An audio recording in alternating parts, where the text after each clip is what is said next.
Hi, my name is Kristin and this is Kristin Kraves Books. So I have read 7 books since I last did a recent reads video. I have been a bit on a roll lately. I have been in such a reading mood and just flying through books. And I think that's because I have been reading a few romances and listening to some arcs, and I've really been on a bit of an arc kick, and I love that NetGalley now has ALCs because I can get through them so much quicker. And I thought I would start off with talking about the 4 books that I read physically. So the first one was The Night Shift by Alex Finlay, and this was kindly sent to me from St. Martin's Press, and this gave me everything that I needed it to give. I was just looking for a fun popcorn thriller, something that was forgettable because I haven't read anything like that in a while. And I would say that that is what this is.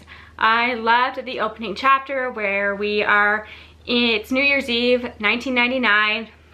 So everything with Y2K is happening, takes place in a Blockbuster, and then everybody except for one person is killed at this Blockbuster. And then we jump in time and we follow the survivor of that slaying, and she is now a therapist, and something similar has happened at an ice cream store. So she is called in to consult with the one survivor. So it's really just about finding who the killer was. They thought they found the killer back in 1999, but now they are not so sure. So what I really liked was all the different perspectives in here. So we have her perspective, we have the perspective of the FBI detective who was 8 months pregnant and running around a lot, and she's pregnant with twins, and I thought that was a little bit unrealistic, but Alex Finlay is a man, so yeah, all the things she was doing 8 months pregnant with twins was just unrealistic to me, but I did like her as a character.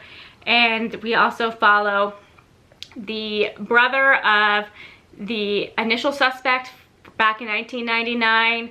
We follow a bunch of different characters, and I thought it was really well handled, and I like to get different perspectives, so you jump around, it's not so tedious, and you just feel like you're only getting one side of the story. You really do get a lot. But I will say it was predictable for me. I knew who the killer was right away, and I never wavered from that, which is unfortunate because a lot of the times I will predict a killer early on, but then I think it's somebody else and somebody else and somebody else, so there's more red herrings, and I don't think that The Night Shift had enough red herrings. And I also don't think that we got enough of the 1999 perspective. It was just a few paragraphs here and there. I thought we'd get whole chapters and go back and forth back to the old case, but we really did not. So yeah, not one that I would run out and buy, but if you can find it from the library, it is worth the read. It's not very long. You can sit and read this by the pool in a day, forget about it, but have a good time with it. That's how I feel about The Night Shift. Next up is Lessons in Chemistry, and this book is everywhere, and it also matches my shirt. But if you were on Bookstagram, I know you have seen this everywhere. It is a Bookstagram darling, and everyone gives it 5 stars. I settled on 4 in the end, but I really did love this. And we were following Elizabeth, and she is a chemist in the 1960s, and you can imagine the sexism that she faces at that time. But I think it's important to know that very early on there is a sexual assault scene in here, and I was not prepared for it, so know that going in. That is a trigger warning. But there is also a bit of a love story that happens, and it's very sweet and romantic.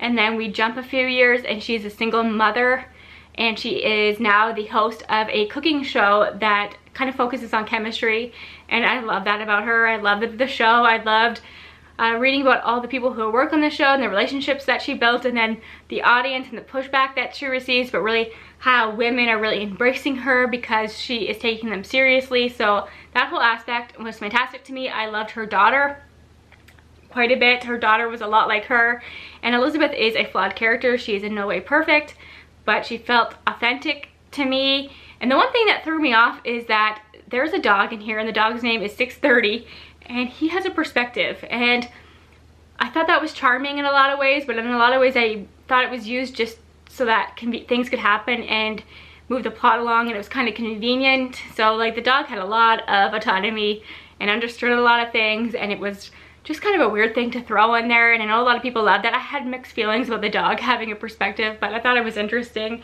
And yeah, this is just a good book. I think if you are a woman in STEM that you should read this. I think it's one of those books, it seems long, but I read it over the course of a day or two, because when I wasn't reading it, I was thinking about it, and it's so well paced and has a memorable character and just not like anything I have ever read before. So I think this deserves the hype that it's been getting. Then I picked up Medusa by Jessie Burton, who is somebody I want to read from for a long time, and this is one of the most beautiful books I've ever owned. So it's this shape, and you take off the Dutch jacket, and this is what it looks like underneath. Isn't this stunning? I love the artwork. It is perfect for the tone of the story, and I just want to show you like a couple of the illustrations. I don't want to give too many of the illustrations away because I think that is probably the best part of this book, but here's an example. You get full page illustrations in here, and what this is a Medusa retelling, but I don't think it did anything too special or unique. It was pretty predictable in the way you would think that this would play out. There's a bit of a romance in here that I wasn't too into, and I don't know, I didn't think that this stood out among a lot of the Greek mythology that I've read, but I'm really happy to have this because it's so beautiful, and I'm glad that I tested Jessie Burton's writing in this way, and I'm not sure if I will read anything else by her now because there's nothing about it that stood out to me. I will say what I loved was that she gave Medusa snake personalities. They had names, they all behaved differently. I thought that was really charming and helped you connect to Medusa as a character more. I did like the sisterly bonds that happen in here, but there was just something about the way that it was written that was kind of slow paced, and I wasn't really enraptured with it. But it is under 200 pages, and the writing is like this, so it reads quickly. This is definitely a one sitting kind of book, and I did tab things that I thought stood out, and there were some really great quotable moments, so it is worth it for that. It's a beautiful book. It was a one sitting book, so you can get through it quickly, but I think this was gifted to me, but I think this is rather expensive, so I don't know that it's worth it. But if you can get this at the library, and then if you love it, buy it for your shelves because it is beautiful. There's no denying that the illustrator of this is incredible. But yeah, not one I would run out to buy in terms of all the other Greek mythology that I have read, but I enjoyed it for what it was. And then the last physical book that I read is another one that I just flew through, and I could not put this down, and it was gifted to me by Penguin Canada, and it's out now. This is Every Summer After by Carly Fortune, and this is a contemporary romance, and if you live in Ontario and have ever gone to a cottage, you need to read this. It's so relatable, and I will say that this reads like a YA novel in a lot of ways. It is set in the before and the now. So the before chapters we were following Percy, her name's Persephone, and Sam when they first meet, and they are 13 years old, and the before chapters are all different summers of their teenagehood. So 13, 14, 15, 16, 17, 18, and it's how they grow as best friends and then start a romantic relationship. So it's friends to lovers in that way, and then the present chapters, they don't talk anymore, and something happens that forces Persephone back to the cottage where they first met.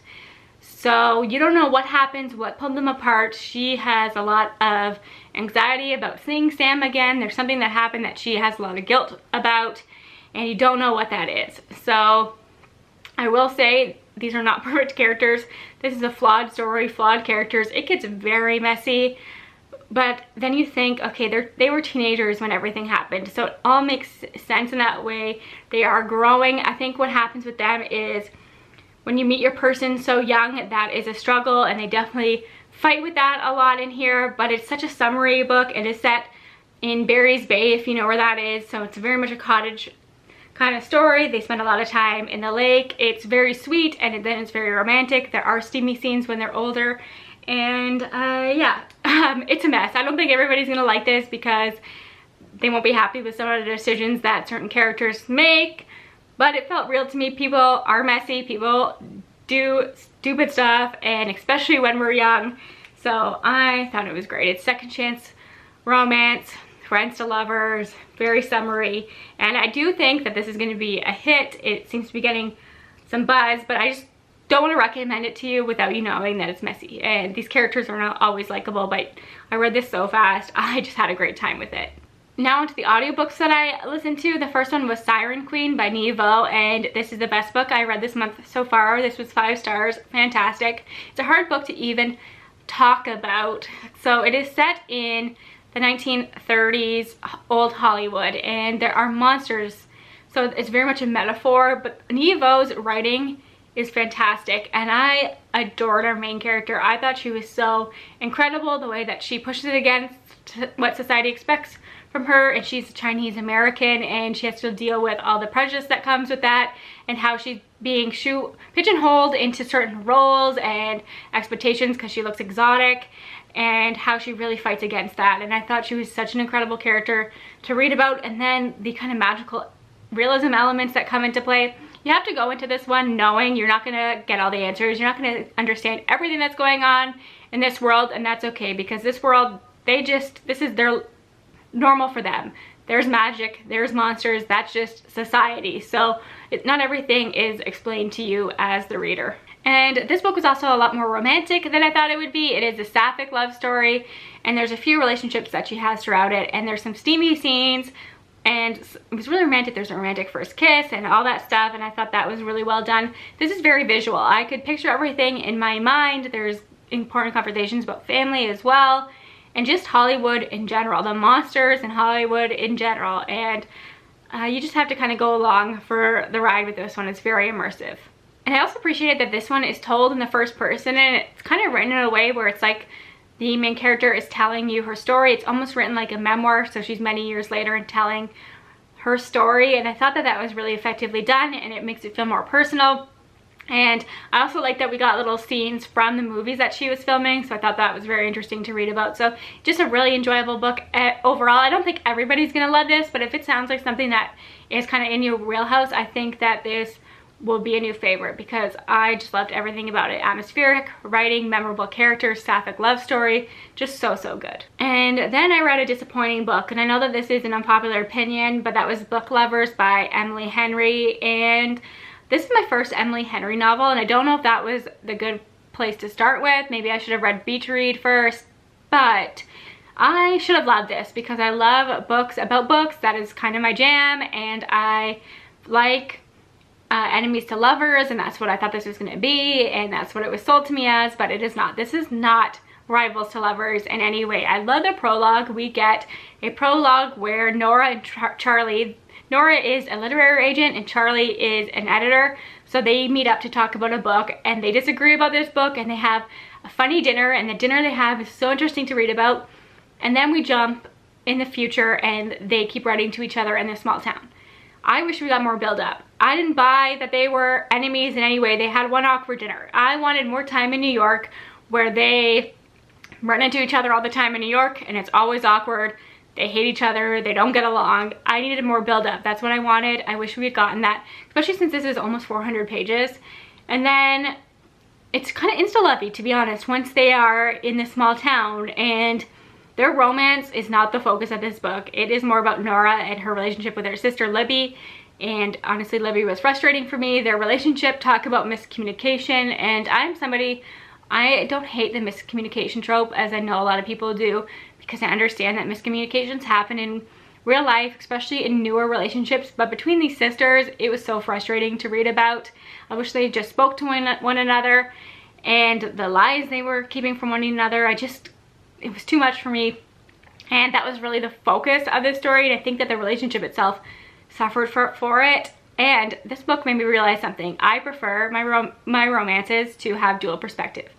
I think having Charlie's perspective would have added freshness to the story, would have added tension, would have given you a break from Nora's frustrating chapters, and I think you would have understood where he was coming from more, because he kept saying to her there's a reason that we can't be together right now, and I never understood what the reason was as a reader, and that was frustrating for me. So if I had understood his perspective, I would have appreciated the romance a bit more.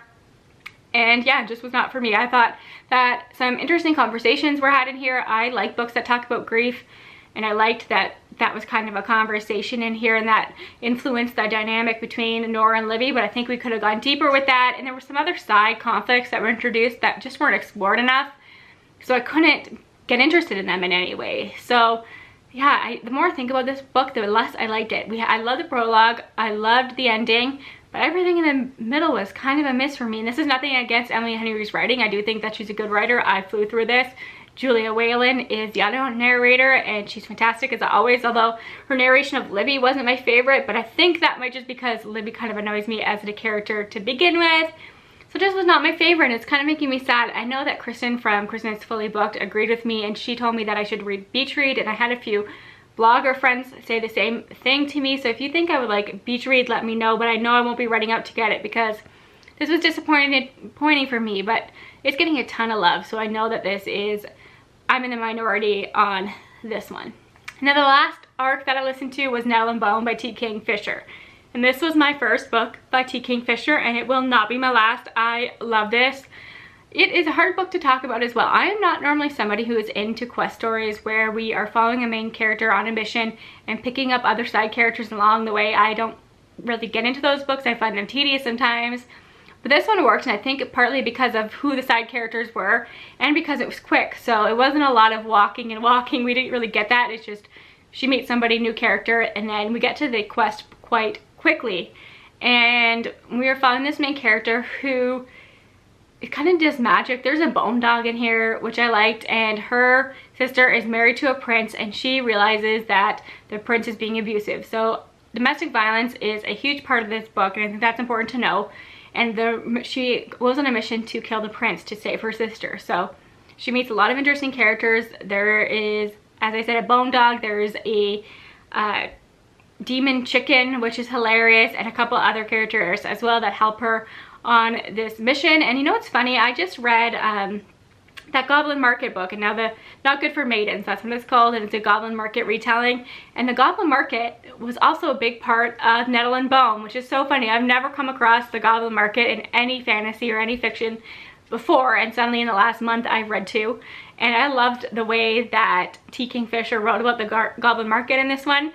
It was different in tone from the one in Not Good for Maidens. But I will say Nettle and Bone was kind of pitched as a horror, and I wish she had leaned more into the horror elements because it didn't feel scary to me in any way. It just was not that tone, especially the last half was a lot lighter because it's really about the dynamics between this character. They had quite light, funny relationships.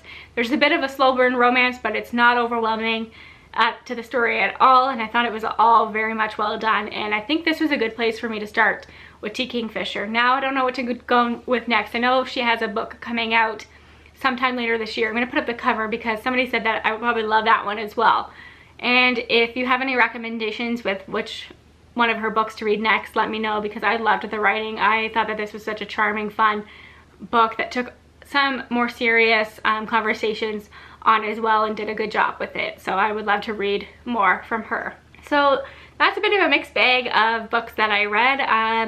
I would say my favorite is definitely Siren Queen, and then my least favorite is Book Lovers, but a good mix of genres. Some books that have been on my TBR for a minute, so I'm glad to have read them. And yeah, a lot of 2022 releases I am realizing as well. So if you've read any of these, let me know your thoughts on them. Thanks again for the support. I'll talk to you again soon. Bye for now.